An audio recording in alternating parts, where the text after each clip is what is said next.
Hello दोस्तों, आप सभी का the logical Indian YouTube channel में बहुत बहुत स्वागत है। मैं हूं एडवोकेट पंकज कुमार त्रिपाठी, लखनऊ से। दोस्तों, आज मैं एक ऐसे विषय पर चर्चा करने आया हूं जो संविधान के साथ की गई एक ऐसी छेड़खानी से संबंधित है जिसने लोकतंत्र में जनता के हक को कमजोर कर दिया, जनता के वोट के मूल्य को कमजोर कर दिया, लेकिन पार्टी के हाई कमान का स्तर बढ़ा दिया। कभी आपने सोचा है कि ये पार्टियों के हाई कमान इतने बड़े बड़े कैसे होने लगे, राजाओं की तरह व्यवहार करने वाले? दरअसल ये मूल संविधान में नहीं था, ये बाद में संशोधन करके किया गया है और 2 बार संशोधन हुआ है। और बहुत जल्दबाजी मत करिएगा। एक बार राजीव गांधी की सरकार ने किया, दूसरी बार अटल बिहारी वाजपेयी के नेतृत्व वाली एनडीए बीजेपी सरकार ने किया। हाई कमान की पावर पहले छोटी थी, बाद में उसको और बड़ा कर दिया गया। दरअसल मैं बात कर रहा हूं फिफ्थ सिस्टम की, दल बदल कानून की। मूल संविधान में दल बदल कानून नहीं था। 1985 में 52वें संविधान संशोधन के जरिए, 52nd कॉन्स्टिट्यूशनल अमेंडमेंट के जरिए पहली बार भारत के संविधान में दल बदल को एक कानून के रूप में, एक प्रतिबंध के रूप में रखा गया। अब इसका प्रभाव यह है कि कोई भी दल बदल अगर करेगा तो उसकी सदस्यता समाप्त हो जाएगी। मेरी किताब के पृष्ठ संख्या 111 और 112 पर इससे संबंधित कानून आप पढ़ सकते हैं, छोटे में मैंने लिखा है। तो अभी आप जल्दबाजी मत करिएगा, कह रहे ये तो कांग्रेस ने खराब किया, ये तो भाजपा ने गड़बड़ किया। जरा रुकिए। सभी पार्टियों के नेताओं ने, सभी पार्टियों के नेता, सांसद विधायक नहीं, वो तो बेचारे ये थे, सभी पार्टियों के हाई कमान लोग संपूर्ण बहुमत से इन कानूनों को पारित किए हैं। और इस तरह से भारत में हाई कमान कल्चर का निर्माण हुआ। तो दोस्तों, हाई कमान हो जाने से अब क्या हुआ? सबसे पहली बार 1985 में, जब 84 में राजीव गांधी की सरकार चुनकर आती है, प्रचंड बहुमत से आती है, फिर भी उनको डर रहता है कहीं दल बदल न हो जाए, कहीं टूट न जाए पार्टी। तो एक कानून बनाते हैं। उस कानून की मैं आलोचना नहीं करूंगा क्योंकि वो वहां तक तो ठीक था। उस कानून के मुताबिक किसी भी पार्टी के अगर 1/3 से अधिक लोग उस पार्टी को छोड़कर जाएंगे तो उन्हें अलग दल के रूप में मान्यता मिलेगी, लेकिन अगर उससे कम लोग छोड़ेंगे तो उन्हें दल बदल का दोषी माना जाएगा और उनकी सदस्यता समाप्त हो जाएगी। पार्टी छोड़कर कौन जा रहा है? वह जा रहा है जो पार्टी के प्रमुख के निर्णय से असहमत है। और पार्टी के प्रमुख का निर्णय का मतलब किसी पार्टी का जो हेड है उसका निर्णय नहीं है, निर्णय उसी का होता है, लेकिन सदन में उस पार्टी का एक नेता बनाया जाता है, उसके जरिए जो आदेश जारी होता है उस आदेश को पार्टी का आदेश कहते हैं। तो दोस्तों, पहले हम लोग जिनको भी एमपी एमएलए के तौर पे चुनते थे वे हमारे जनप्रतिनिधि होते थे, जनप्रतिनिधि। और इस नाते वे अपने उस इलाके के बारे में, वहां की जनता के बारे में अपने हिसाब से कोई भी सवाल पूछ सकते थे, किसी विषय पर वॉकआउट कर सकते थे, किसी विषय पर वोट दे सकते थे। यह उनका अपना हक था। आज भी संविधान के अनुच्छेद 105 और 191 में यही हक लिखा है। लेकिन अब जब दल बदल कानून आ गया, व्हिप सिस्टम आ गया, तो अब पार्टी का हाई कमान व्हिप जारी करता है सदन में और वो बोलता है कि मेरी पार्टी के सारे सदस्य ये काम करें, बहिर्गमन करें, वॉकआउट करें, समर्थन करें, पक्ष में वोट दें, विपक्ष में वोट दें। वो जो जारी कर देता है उसे व्हिप माना जाता है। अब जो कुछ उसने व्हिप जारी किया, ठीक है, पार्टी में अंदरूनी सहमति से ही जारी होता होगा, लेकिन अगर उस अंदरूनी सहमति पर जो व्हिप जारी हुआ है वो ऐसा है जो पार्टी के चुनावी एजेंडे के खिलाफ था, जिस पर ये जनता से वोट मांग कर आए हैं, तो भी इनको विरोध करने का हक नहीं है कि भाई वहां तो हम कहे थे कि 30 रुपया लीटर पेट्रोल बिकेगा और यहां तो आप जीएसटी वाला कानून बनवा करके महंगा करवा रहे हो। तो हमें तो मतदाताओं ने वोट दिया था कि सब कुछ सस्ता होगा, और आप यहां व्हिप जारी कर रहे हैं उस विधेयक के पक्ष में वोट देने के लिए जिस पर वोट देने से या पारित होने से चीजें महंगी होने वाली हैं, तो ये तो मतदाताओं के साथ चुनाव में किए गए वादे का उल्लंघन है, मतदाताओं के साथ छल है, धोखा है। तो हाईकमान कहेगा व्हिप जारी करने की पावर मेरे पास है, तुम चुपचाप फॉलो करो। यह कहता है कि अगर जनता हमसे पूछेगी तो क्या करेंगे, तो यह कहेगा जनता तुमको वोट देकर चुन ली है, लेकिन तुम तभी तक विधायक सांसद रहोगे जब तक तुम हमारे व्हिप का पालन करते रहोगे। जनता ने भले तुम्हें वोट देकर चुना है, अगर इस व्हिप का उल्लंघन किए तो तुम्हारी सदस्यता समाप्त हो जाएगी। व्हिप कौन जारी कर रहा है? पार्टी। टिकट किसने दिया? पार्टी ने। जरा देखिए दोस्तों, खेल देखिए, लोकतंत्र कैसे कमजोर हो रहा है। इसका उपाय है मेरे पास, लेकिन इसके लिए जनता को जागरूक होना पड़ेगा, जाति धर्म की बात से ऊपर उठना पड़ेगा। ये क्या कर रहे हैं? ऐसे आदमी को टिकट देंगे जो जनता की परवाह न करे। तो इसी नाते बाहुबलियों को टिकट दिया जाता है, अपराधियों को टिकट दिया जाता है, जिन पर 2-4 केस चल रहे हैं उनको टिकट दिया जाता है, ताकि थोड़ा भी अगर कुछ ना नुकुर करे तो ये कहे कि देखो हम केस चलवा देंगे, उधर फंसे हो अटका देंगे। तो जो अपराधी होता है, भ्रष्टाचारी होता है, वो आम जनता में चाहे भले बाहुबली जैसी शक्ल बनाकर घूमता है, वास्तव में वो बहुत डरपोक होता है। वो अपने से बड़ी सत्ता का गुलाम होता है, जिससे कि उसको कहीं जेल न जाना पड़ जाए। और इस नाते वो जो सत्ता में होता है उसकी चरण वंदना करता है। और यही कारण है कि जब कभी कोई पार्टी प्रचंड रूप से सत्ता में आती है तो शेष पार्टियां जो इस तरह के बाहुबलियों को टिकट दी हैं, इस तरह के करप्टेड लोगों को टिकट दी होती हैं, वो सारे भर भरा के पार्टी छोड़ देते हैं। वे सारे एक बार पार्टी छोड़ करके उस पार्टी की तरफ चले जाते हैं जहां वास्तव में सत्ता बैठी होती है। वो अपने हाईकमान से कहते हैं कि तुम तो सरकार में नहीं हो, बचा नहीं पाओगे, हम उधर जा रहे हैं। तो ये कहते हैं कि हम पार्टी के विधायक से हटा देंगे। तो ये कहेगा कि तुम विधायक से हटा दोगे, अगला तो ईडी सीबीआई भेज के जेल में डलवा देगा, तुम तो बचा नहीं पा रहे हो, हम तुम्हारी पार्टी से और एमपी एमएलए पद से इस्तीफा देते हैं। ये जो इस्तीफा देकर भागते हैं, जो कहते हैं अंतरात्मा जाग गई, वो इसलिए नहीं भागते हैं। उनके भागने के पीछे 2 कारण हैं। एक तो अगर वो पार्टी में रहते हुए विरोध करेंगे तो सदस्यता चली जाएगी, क्योंकि व्हिप सिस्टम लागू है। ये नहीं तय कर सकता कि इसको उस पार्टी में रहना है, ये तय करेगा। टिकट भी इसी ने दिया था, जनता ने वोट दिया था, लेकिन टिकट इसने दिया था। आप साइकिल चुनाव चिन्ह को वोट देना चाहते हैं, आप हाथी चुनाव चिन्ह को वोट देना चाहते हैं, आप पंजा चुनाव चिन्ह को वोट देना चाहते हैं, आप झाड़ू चुनाव चिन्ह को वोट देना चाहते हैं, आप कमल के फूल चुनाव चिन्ह को वोट देना चाहते हैं, तो आप तो चुनाव चिन्ह को वोट दे रहे हैं। आदमी कौन खड़ा है ये तो आपने देखा नहीं। हां, वे लोग देख लेते हैं जिनकी जाति वाला खड़ा है, ये भी एक होता है। आपने उनके चुनाव चिन्ह पर वोट दिया, वो चुनाव चिन्ह जिस पार्टी का है उसके मुखिया ये हैं, तो इनके चुनाव चिन्ह पर लोग वोट दे रहे हैं, न कि इसकी शकल पर, इसकी अकल पर दे रहे हैं। तो इनके लिए ये क्या है और इनके लिए क्या है? मोहरा। फिर कहते हैं सांसद विधायक बोल क्यों नहीं रहे हैं? अरे किस तरह के सांसद विधायक को टिकट मिलता है, ये क्या छुपा हुआ है? दीजिए आप मुझे शक्ति अपने समर्थन की, कि सभी सांसदों से संविधान पर सवाल कर दिया जाए। अगर ये बता पाए तो अगली बार इनको टिकट मिलने पर जनता वोट दे, और न बता पाए तो कोई पार्टी इनको टिकट देने लायक न रह जाए।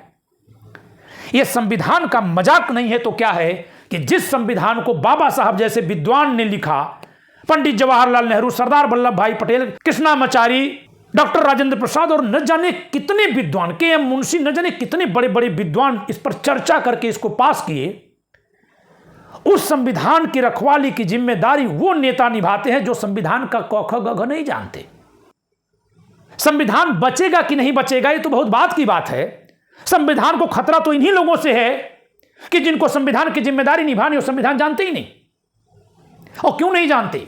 मैं अक्रॉस द पार्टी बात कर रहा हूं। कोई भी एक पार्टी बता दीजिए जो वो बाहुबलियों को टिकट न देती हो, उसको क्या पता संविधान के बारे में?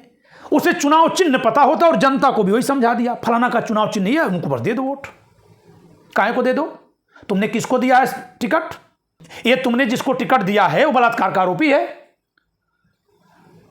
तुम जिस जाति के न्याय के लिए, जिस वर्ग के न्याय के लिए पार्टी बनाने का दावा कर रहे हो, उसी जाति वर्ग की लड़कियों के साथ छेड़खानी का दोषी रहा है, ये आरोप है। फिर भी तुमने टिकट दे दिया। अरे जब हमारे नेता ने दे दिया तो हम भी वोट दे रहे हैं। और फिर कहते हैं कि सुप्रीम कोर्ट कुछ नहीं कर रहा है, फलाना कुछ नहीं कर रहा है, ढमका कुछ नहीं कर रहा है। कहिए, मैं नहीं कह रहा हूं कि सुप्रीम कोर्ट की गलतियां नहीं गिनी जाएंगी, लेकिन दोस्तों अगर रात में अंधेरा होने के लिए सूरज को कोसने लगेंगे तो उससे कुछ नहीं होगा। दिन में उजाला नहीं होने पर कोसिए कि काहे सही नहीं चमक रहा है। यानी जब जिसको चमकना है, जिस बुराई को जिसको दूर करना है, उसके लिए उसकी तरफ देखिए। तो संविधान में 2 संशोधन हुआ, एक 1985 में जिसमें कहा गया कि किसी पार्टी के जितने भी चुने गए सांसद या विधायक हैं उसके 1/3 से ज्यादा अगर अलग होना चाहें तब तो हो सकते हैं, लेकिन अगर उससे कम होना चाहेंगे तो नहीं होने दिया जाएगा।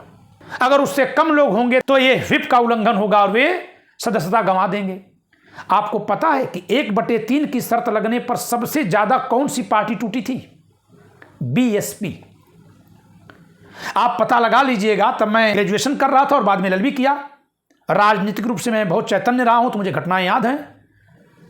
प्राय यह सुनने को आता था बीएसपी के 87 विधायकों में से 27 टूट गए। वो चले गए, कांग्रेस ज्वाइन कर लिए, सपा ज्वाइन कर लिए, भाजपा को समर्थन दे दिए, मंत्री बन गए। क्यों टूटे थे? आम आदमी पार्टी के तो नहीं टूट रहे हैं। इसलिए टूटे थे क्योंकि चुनाव चिन्ह के लिए खड़े कर दिए गए थे। आप फिर कहेंगे कि आप तो बीएसपी पर ही बात करते हैं।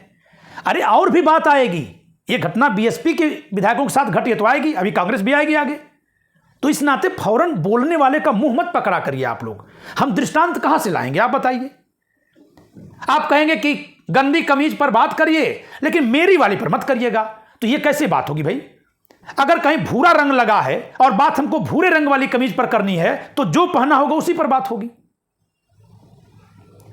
तो इस नाते जो कहा जाता है उस पर सोचिए। 1/3 विधायक कई बार बीएसपी के टूटे हैं और इससे बीएसपी कमजोर होती गई उस समय। लेकिन 2003 में फिर एक संशोधन हुआ। 2003 में अटल बिहारी वाजपेयी की एनडीए सरकार ने एक संशोधन किया। अब इन्होंने शर्त लगा दी। अब जरा देखिए कितना अलोकतांत्रिक। वहां तो तब भी था कि ये पार्टी का मुखिया है, अगर 1-3 लोग नाराज हो जाएंगे, असहमत होंगे तो वो जा सकते हैं, क्योंकि जनता ने वोट तो दिया ही है, तो उनकी सदस्यता नहीं जाएगी। 1/3 से कम जाएंगे तो था ये कि भाई ऐसे फुटकर लोग निकलेंगे तो इसका मतलब है कि पार्टी से आप असहमत हैं। लेकिन अब क्या नियम है? अब तो हद हो गई और सारी पार्टियों के प्रमुखों ने अपनी पार्टी के सांसदों को व्हिप जारी किया था उस संविधान समर्थन को वोट देने के लिए। जानते हैं क्या लिखा है अब लिखा है कि अगर 2/3 सदस्य से कम निकलेंगे, 2/3 से कम निकलेंगे तो उनकी सदस्यता चली जाएगी। यानी मैं किसी पार्टी का हाई कमान हूं, यानी व्हिप हूं, उस पार्टी में 10 सांसद या विधायक हैं, मैंने व्हिप जारी कर दिया, 6 मेरे से असहमत हैं, 6 असहमत हैं, 4 ही मेरे तरफ हैं, यानी मैं अल्पमत में हूं, तो भी अगर वो 6 निकलेंगे तो उन सबकी सदस्यता चली जाएगी, क्योंकि व्हिप की पावर मेरे पास है। इस नाते ये 4 ही पार्टी माने जाएंगे, उन 6 की सदस्यता समाप्त हो जाएगी। कहां है लोकतंत्र भाई? कानून बनाने के लिए सामान्य बहुमत चाहिए और पार्टी के व्हिप का विरोध करने के लिए आधे से ज्यादा विरोध कर रहे हैं, तभी विरोध नहीं हो रहा है। यह लिखा है संविधान में। मैं इसकी बहुत बार आलोचना कर चुका हूं, लेकिन सारे हाई कमान ने समर्थन किया है। आप एक बार मांग करके देख लीजिए, जिस किसी पार्टी के आप समर्थक होंगे उसी पार्टी का प्रमुख विरोध करता दिखेगा आपकी इस मांग का। तो आप बताइए कि अगर मैं पार्टी का मुखिया हूं और मेरी पार्टी में कुल 10 सांसद हैं, 6 मेरे खिलाफ हैं और 4 ही मेरे साथ हैं, और इस नाते 6 मेरे से असहमत होकर अलग वोट कर रहे हैं, तो फिर लोकतंत्र का तकाजा यह कैसे हो गया कि उन 6 की सदस्यता चली जाएगी लेकिन इन 4 की बची रहेगी? सिर्फ इस नाते क्योंकि कभी जब चुना गया था तो मुझे ही व्हिप चुना था उन लोगों ने। 2/3 तो अब वो कब बचेंगे? जब 7 लोग अलग होंगे तब। 10 में से 7 अलग जाएंगे तब तो नई पार्टी बना पाएंगे, नहीं तो नहीं। यानी जनता पर कोई कानून बनानी है, थोपनी है तो केवल बहुमत से बन जाएगा, लेकिन हाईकमान का अगर विरोध करना है तो 2/3 सांसद विधायक मिलकर विरोध करेंगे, तब जाके हाईकमान से उनका पीछा छूटेगा बिना सदस्यता गंवाए, नहीं तो उनकी सदस्यता चली जाएगी। तो आप जिसको जनप्रतिनिधि के रूप में चुनते हैं, वास्तव में वो दल प्रतिनिधि हो जाता है। इसी नाते मैं इनको हॉर्स के फॉर्म में बनाया हूं, और वैसे भी दल बदल को हॉर्स ट्रेडिंग कहा जाता है। हॉर्स ट्रेडिंग, ये मुहरे बन गए हैं, और यही कारण है कि बड़े बड़े पार्टियों के बड़े बड़े नेताओं के सामने सारे सांसद विधायक ऐसे खड़े दिखते हैं, ऐसे। कहां लोकतंत्र है? लोग पंडित नेहरू को बात बोलते हैं। पंडित नेहरू को सदन में बोला जा सकता था कि आपके सिर पर बाल नहीं है, तो क्या मान लिया जाए कि यह बंजर है? इतनी आजादी थी, ये उनके भी पार्टी के सांसद बोल सकते थे। आज है किसी की हिम्मत? तो 2 तरीके से लोकतंत्र को, इस कानून को बनाकर बर्बाद किया जा रहा है कि अब आप किसे वोट देंगे तो आप उसे देंगे जिस पार्टी को आप पसंद करते हैं, तो उस पार्टी में किसको देंगे? जिसे वो पार्टी अपना टिकट देगी। इसमें आपकी जनता के रूप में, मतदाता के रूप में कोई भूमिका है क्या? 0। तो कहां कौन टिकट पाएगा, ये कौन तय करेगा? हाईकमान। सारी पार्टियों की बात कर रहा हूं। आज मैं एक गहरी बात कर रहा हूं कि संविधान कैसे कमजोर हो रहा है। बहुत सारी बातें हैं दोस्तों, बस एक निवेदन है, जाति धर्म के आधार पर मूल्यांकन बंद करिए। मेरी बात में कुछ गलत दिखे, मेरी बात में कुछ अतार्किकता दिखे तो आप सवाल करिए, लेकिन जाति को देख करके सवाल अगर करते हैं तो यकीन मानना, मुझे यही आता है कि यह आदमी कितना जकड़ा हुआ है। अरे अगर मुझे तुम जन्म से मेरी जाति देखोगे तो तुम खुद जन्म जाति हो गए, और जन्म जाति व्यवस्था ब्राह्मणवादी व्यवस्था, तो आप उसके शिकार हैं। व्यक्ति के विचार पर जाइए। यदि आप मानते हैं कि फला जाति का व्यक्ति ऐसा ही सोचता है तो यही तो ब्राह्मणवाद है कि हाँ, फला जाति में यही गुण है, फला जाति में ये वाला गुण है, फला जाति में वो वाला गुण है। हाँ, इतना ही अंतर हो जाएगा कि आप बाह्य रूप से ब्राह्मणवाद के विरोधी हैं, तो जो ब्राह्मणवादी जाति व्यवस्था में ब्राह्मण को गुणवान कहा गया था, आप उसको कुछ लांछित शब्दों से पुकार लेंगे, करेंगे इतना ही, इससे ज्यादा तो कर नहीं पाएंगे। लेकिन आप उसके शिकार रहेंगे। क्यों? क्योंकि आप किसी के जन्म आधारित जाति के आधार पर उसका मूल्यांकन कर रहे हैं। इसलिए मेरा निवेदन है कि संविधान की शरण में अगर चलना है तो व्यक्ति के विचार का मूल्यांकन करिए, वो कहां उचित बोला, अनुचित बोला, और तब आप इसको देखिए, समझिए कि आप टिकट जिसे मिलेगा उसे ही तो वोट देंगे। तो आप कहते हैं कि हम लोगों ने अपने आप फला को विधायक चुना है। आपने चुना है? आपसे पहले तो उसने चुन लिया जिसको टिकट देने का अधिकार था कि आप चुनेंगे किसको, और आपने चुनकर भेज भी दिया, और आप चाहेंगे कि आपकी बात वो उठाए, और वो बात अगर व्हिप के खिलाफ है, ये उठा दिया तो ये उसकी सदस्यता समाप्त करा देंगे। तो जिसको इन्होंने खड़ा किया उसे ही आपने चुना, और जो इसने कहा वही ये बोला, तो ये इनका प्रतिनिधि है कि इनका प्रतिनिधि है? कहां का लोकतंत्र, काहे का लोकतंत्र? ये है व्हिप सिस्टम। लेकिन अब एक बात और जान लीजिए दोस्तों, इस देश के लोग इतने अच्छे अभी नहीं हैं, इतने परिपक्व नहीं हैं कि अगर इस सिस्टम को हटा देंगे तब ये क्या करेगा? तब ये इनकी लोकप्रियता के आधार पर जाएगा। हर जगह खुद तो चुनाव लड़ेंगे नहीं, जो भी नेता एक साख बनाएगा, पार्टी बनाएगा, उस पार्टी के साख पर कोई जाकर के उससे टिकट मांग करके चुनाव लड़ जाएगा, और फिर ऐंठने लगेगा, तो मतदाता ठगे जाएंगे। तो ये काम तो पार्टी मुखिया लोग भी कर रहे हैं ना। आरजेडी जेडीयू मिलकर के चुनाव लड़ी और चली गई जेडीयू बीजेपी के साथ। शिवसेना बीजेपी मिलकर चुनाव लड़ी और चली गई शिवसेना कांग्रेस के साथ। तो ये तो हाईकमान भी कर रहे हैं। तो एक बात यहां पे हो गई, हाईकमान भी कर रहे हैं।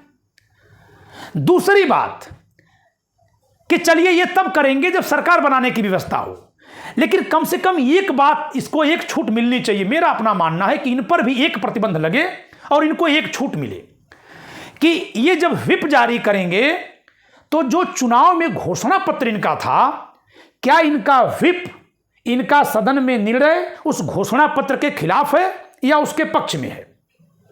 अगर वो घोषणा पत्र के ठीक विपरीत है तो उस पर व्हिप जारी करने से मना कर दिया जाए। क्योंकि घोषणा पत्र पर इनको जनता ने वोट दिया था। आपने इनको टिकट दिया था, लेकिन घोषणा पत्र भी आप ही ने दिया था, और इसी नाते जनता ने जिसको आपने टिकट दिया था उसको उस घोषणा पत्र के आधार पर वोट दे दिया। अब आप जो जीत कर आया उसको अपना मान रहे हैं और घोषणा पत्र को भी अपना ही मान रहे हैं कि जब चाहे तब पलट दें। तो यहीं से लोकतंत्र कमजोर हुआ है, और यही कारण है कि हाईकमान कहीं भी ऐसे लोगों को टिकट दे रहा है जो रीढ़ के बहुत कमजोर हैं, जो सवाल न उठाएं, जो डरते रहें। ये जितने बड़े बड़े बाहुबली आपके इलाकों में दिखते हैं ना, वो दिल्ली लखनऊ के हाईकमान के सामने घिग्गी पिग्गी करके ऐसे खड़े रहते हैं। ले चलिए पंकज त्रिपाठी को किसी भी बड़े से बड़े नेता के सामने कभी घिग्गी पिग्गी करके नहीं खड़ा होगा। आंख में आंख डाल के बात करूंगा। लोकतंत्र है, संविधान है, कोई राजा वो नहीं है। क्यों? क्योंकि मैं संविधान से जी रहा हूं। और ये क्यों नहीं करेगा? क्योंकि ये इनके द्वारा बनाए गए मतदाताओं के, वोटर्स के सपोर्ट से कुछ बना हुआ है, और ये अपने खुद बन नहीं सकता, लेकिन बनना चाहता है। निर्दलीय विधायक नहीं खड़े होते हैं ऐसे। तो दोस्तों, हॉर्स ट्रेडिंग का मतलब समझ में आया होगा। और एक बात और बता दूं आज, कि जब 2003 में 2/3 बहुमत वाला कानून पारित हो गया कि 2/3 विधायक जब बदलेंगे, 2/3 अलग होंगे, तब उनको अलग मान्यता मिलेगी। उस समय उत्तर प्रदेश में बीएसपी टूटती है और उसके 2/3 से काफी कम विधायक, बल्कि 1/3 से भी कम विधायक समाजवादी पार्टी की सरकार के पक्ष में वोट कर देते हैं। 2003 की बात बता रहा हूं। 3 सितंबर 2003 को मायावती जी ने इस्तीफा दिया था। 4-5 दिन के बाद मुलायम सिंह यादव जी की सरकार बनी है। उसी सरकार की बात कर रहा हूं। दिल्ली में भाजपा सरकार अटल बिहारी वाजपेयी की, विधानसभा अध्यक्ष केसरीनाथ त्रिपाठी भाजपा के, और गवर्नर चूंकि दिल्ली में केंद्र में भाजपा सरकार है तो भाजपा के ही। फिर भी मुलायम सिंह यादव जी को शपथ ग्रहण का निमंत्रण मिलता है, वो शपथ ग्रहण करते हैं और बीएसपी के विधायक क्रॉस वोटिंग करते हैं। मायावती जी शिकायत करती हैं हाईकमान के नाते कि हमारे इन विधायकों ने दल बदल का दोष किया है, इनकी सदस्यता समाप्त की जाए और इनके वोट को शून्य गिना जाए। लेकिन केसरीनाथ त्रिपाठी जी वो फैसला लेने में 2.5 साल लगाते हैं। तो काहे का संविधान? उनको फैसला लिवाने के लिए सुप्रीम कोर्ट में बात होती है, वही होता है जो महाराष्ट्र में हो रहा है। निर्णय तब आता है जब सरकार का कार्यकाल 2007 में पूरा हो गया है। लेकिन फिर मायूस मत होना, जनता ये तमाशा देख रही थी। मैं इसीलिए कहता हूं जनता की तरफ चलो। अगर अदालतें गलत कर रही तो कहो कि गलत हो रहा है, लेकिन अदालतों पर हथौड़ा लेके या मत चढ़ जाओ, जनता में जागरूकता पैदा करो। 2003 से 2007 के संविधान की इस लूट को जनता देख रही थी और 2007 में पूर्ण बहुमत से नवाज दिया बीएसपी को। बहुत दिनों बाद उत्तर प्रदेश में पहली बार कोई पूर्ण बहुमत की सरकार बन गई। लेकिन जो संवैधानिक दोष हुए थे उनका मूल्यांकन, उनका अध्ययन और उनको करने वालों की आलोचना होती रहेगी, होती रहनी चाहिए। बीबीसी लंदन ने कभी केसरीनाथ त्रिपाठी के विधानसभा अध्यक्ष बनने पर कहा था कि उत्तर प्रदेश विधानसभा के अध्यक्ष एक ऐसे व्यक्ति हैं जो संविधान के विशेषज्ञ हैं। लेकिन जब उन्होंने बीएसपी विधायक के द्वारा दल बदल पर व्हिप के आदेश के बावजूद भी उनकी निर्योग्यता को निर्धारित करने में अत्यंत विलंब कर दिया, तब वही बीबीसी ने न्यूज चलाया था कि ये बहुत योग्य तो हैं लेकिन इन्होंने अपने शक्ति का दुरुपयोग कर दिया है।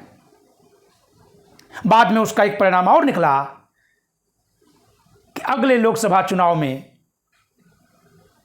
इलाहाबाद से जब केसरीनाथ त्रिपाठी चुनाव लड़ रहे थे तो समाजवादी पार्टी ने प्रत्याशी नहीं खड़ा किया और वो जीत गए। तो अब ये रह गई हकीकत की राजनीति, वास्तविक राजनीति। फिर मैं कहूंगा इसमें जाति धर्म मत देखना आप, क्योंकि जो 2003 में मायावती जी मुख्यमंत्री बनी थी उनको भी बनाने वाली वो भाजपा ही है, जिससे वादा था कि 6 महीने तुम और 6 महीने हम। पहले अपने बन गई, बाद में मना कर दी कि नहीं हम समर्थन नहीं देंगे। तो जब नहीं देना था तो जिस दिन ये समझौता हुआ था कि 6 महीने तुम 6 महीने हम, उसी दिन मना कर देते कि नहीं देंगे बाद में चल के। इसीलिए किसी एक नेता दूसरे नेता तीसरे नेता को केवल उदाहरण भर देखिएगा, आप ये देखिए कि हम लोग कैसे कमजोर हो जा रहे हैं, हमारे साथ कैसे छल हो रहा है। यानी हमारे नेता, हमारे जनप्रतिनिधि हमारी बात क्यों नहीं करते? तो दोस्तों, कॉलेजियम गड़बड़ है, कॉलेजियम गड़बड़ है, कॉलेजियम गड़बड़ है, ये बात गांव गिरांव तक पहुंच गई है। मुझे समझ में नहीं आता कि जो कॉलेजियम व्यवस्था लगभग 1.5 दशकों में सुप्रीम कोर्ट में आए 3 मुकदमों में जाके गढ़ी जा सकी है, उस पर गांव गांव का बच्चा जानने लगा। और खासकर ये भी वो जानता है कि कॉलेजियम में गड़बड़ी है, इसी नाते सब गड़बड़ है, जबकि न तो संविधान जानता, न कॉलेजियम जानता, न कॉलेजियम का विकल्प जानता। लेकिन ये बात उसको बता दी गई, और ये बताने वाले वही हाईकमान नेता हैं जो खुद के व्हिप की पावर को नहीं बता रहे हैं कि इनके पास क्या पावर है, कि लोकतंत्र में ये राजा बनकर के बैठे हुए हैं और इनके सामने विधायक और सांसद जिनको ये टिकट दे देते हैं वो हाथ बांधे खड़े रहते हैं। जनता की आवाज, जनता की बात, जनता का दर्द सदन में रखने से पहले भी हाईकमान से अनुमति मांगने के लिए विवश होते हैं। इन लोगों ने ये नहीं बताया। संविधान के विद्यार्थी के नाते मैं कहूंगा कि कॉलेजियम से कई गुना बड़ा दोष है व्हिप, खासकर ऐसा व्हिप जो पार्टी के घोषणा पत्र के विपरीत जारी कर दिए जाने पर भी चुने गए विधायकों को बांध देता हो। जब आपका घोषणा पत्र था कि 30 रुपया लीटर पेट्रोल बेचेंगे, तो फिर जीएसटी कैसे बढ़ा रहे हैं आप, और इस पर व्हिप कैसे? तो दोस्तों, संविधान पर बहुत सारी चर्चा मैं करता रहूंगा। एक ही आग्रह है, एक ही अनुरोध है कि थोड़ा एक कबीर पैदा हो लेने दीजिए, कि कोई तो कबीर पैदा हो जो सच बोल सके, जो किसी को भी आईना दिखा सके। सबको जाति धर्म के चश्मे से मत देखिए। एक ही समय पर सबको नहीं बोला जा सकता है। कभी एक समय पर एक को बोला जाएगा, दूसरे समय पर दूसरे को बोला जाएगा। अगर ऐसे कबीर दास को लोग टोकते तो जब वो पाथर पूजे हरि मिले तो मैं पूजूं पहाड़, घर की चकिया कौन पूजे जाका पीसा खाए, ये लिखते तो हिंदू दौड़ा लेते। अकाकर पाथर जोर के मस्जिद लई बनाए, ता चढ़मुल्ला बाग दे का बहरा हुआ खुदाए, ये लिखते तो मुसलमान दौड़ा लेते। भाई एक ही बार में दोनों नहीं लिख पाएंगे, समय लगेगा लिखने में, तो धीरे धीरे बातें आएंगी। मैंने और भी बहुत कुछ अध्ययन किया है, और वो सारे अध्ययन तर्क पर आधारित हैं। ये सारे अध्ययन की बातें मैं आप तक लाऊंगा, इस नाते नहीं कि नफरत फैले, इस नाते की गंदगी साफ हो, उजाला आए। और जब उजाला आएगा तभी ये देखा जाएगा कि इसमें कौन अपराध कर रहा है, कौन दोष कर रहा है। और जब उनको पकड़ लिया जाएगा तो शेष समाज बहुत आराम से एक साथ रहेगा। दोस्तों, संविधान पर लिखी मेरी पुस्तक का आप सब बहुत स्वागत कर रहे हैं, मैं आभारी हूं। जिसे इस पुस्तक को मंगवाना हो, दिए गए नंबर पर संपर्क कर सकता है। वीडियो को लाइक करिएगा, शेयर करिएगा, चैनल सब्सक्राइब न किए हो सब्सक्राइब करिएगा। जय संविधान।